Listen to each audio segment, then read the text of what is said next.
आवाज और तस्वीर की दुनिया के दोस्तों, सलामती हो आप सब पर। आज के इस वीडियो में अपने उस्ताद मोहतरम सफदर हमदानी साहब के बारे में बात करने जा रहा हूं।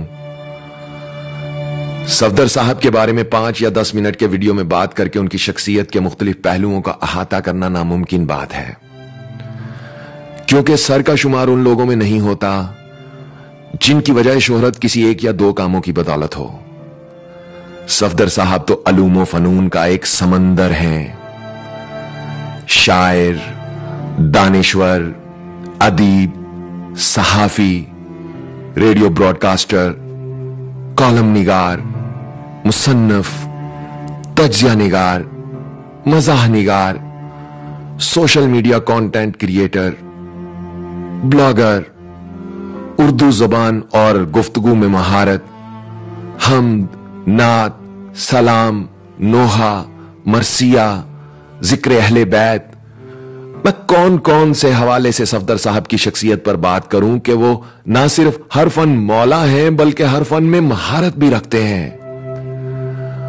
वो सिर्फ उस्ताद नहीं बल्कि उस्तादों के उस्ताद हैं।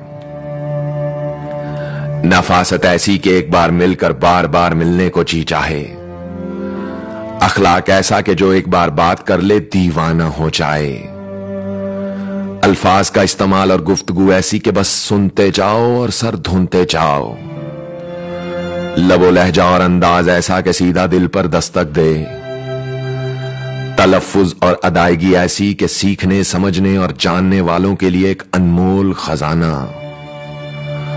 मालूमात, मुतालिया और मौज़ूआत ऐसे कि इंसान सोचने पर मजबूर हो जाए।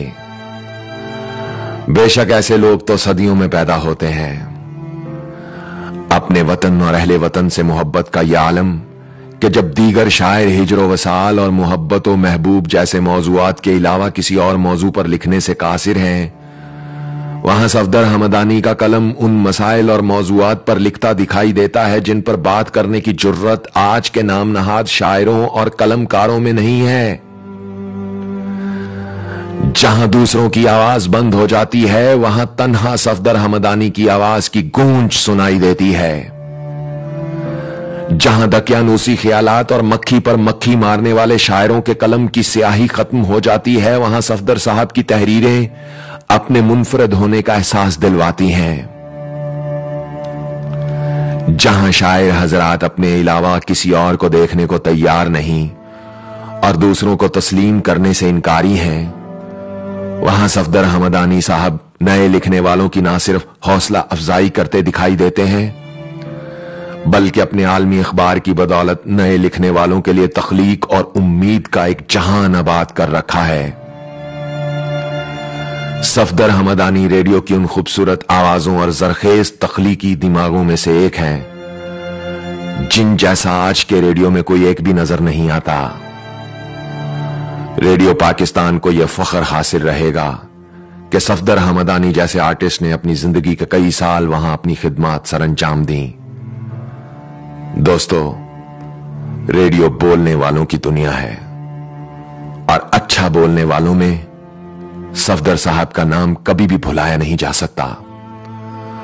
उनका फन, उनकी तख्लीकात बिलाशुबा किसी तारुफ के मोहताज नहीं है। सलाम, नोहा और मरसिया लिखने का अनमोल और मुनफरद अंदाज उनकी शख्सियत का एक ऐसा हिस्सा है जिसे कभी फरामोश नहीं किया जा सकता। नवासाए रसूल और शोहदाए करबला के साथ उनकी मोहब्बत और अकीदत को अल्फाज में बयान नहीं किया जा सकता। उनकी तहरीरें उनके दिली जज्बात की अक्कासी करती हैं और सोचने, समझने और सवाल करने वालों और खोज में रहने वालों को हक शनासी का एक नया जहान दिखाती हैं। आज जब मिंबर पर बैठकर लोग अपनी जेबें भरने, नफरत फैलाने और फिरकावारियत फैलाने में मसरूफ हैं, ऐसे में सफदर हमदानी साहब का वजूद किसी नेमत से कम नहीं। सर जब जिक्र अहले बैत की महफिल सजाते हैं तो रूहानियत का एक समा बन जाता है। आवाज और तस्वीर की दुनिया के दोस्तों, सफदर हमदानी साहब मेरे उस्ताद भी हैं और दोस्त भी। और मैंने अपनी जिंदगी में उनसे बहुत कुछ सीखा है। परवरदिगार उनको सेहत, सलामती और तंदुरुस्ती वाली लंबी जिंदगी अता फरमाए। मेरे दिल की बहुत सारी नेक तमन्नाएं हैं उनके नाम। जैसा कि वीडियो के आगाज में बोला था, इतने कम वक्त में इतनी बड़ी शख्सियत के बारे में बात करना नामुमकिन है, मगर बात होती रहेगी। बात होती रहेगी और इस वीडियो को इस सिलसिले की पहली कड़ी समझ लीजिएगा। मुझे उज़ैर रशीद कहते हैं, लेकिन जहां बात सफदर हमदानी साहब जैसी हस्ती की हो रही हो तो मुझ जैसों को कुछ भी नहीं कहते। अपना बहुत ख्याल रखिएगा और उनका भी, जिनका कोई ख्याल नहीं रखता। अल्लाह हो आप सबका हामी व नासिर। अल्लाह हाफिज।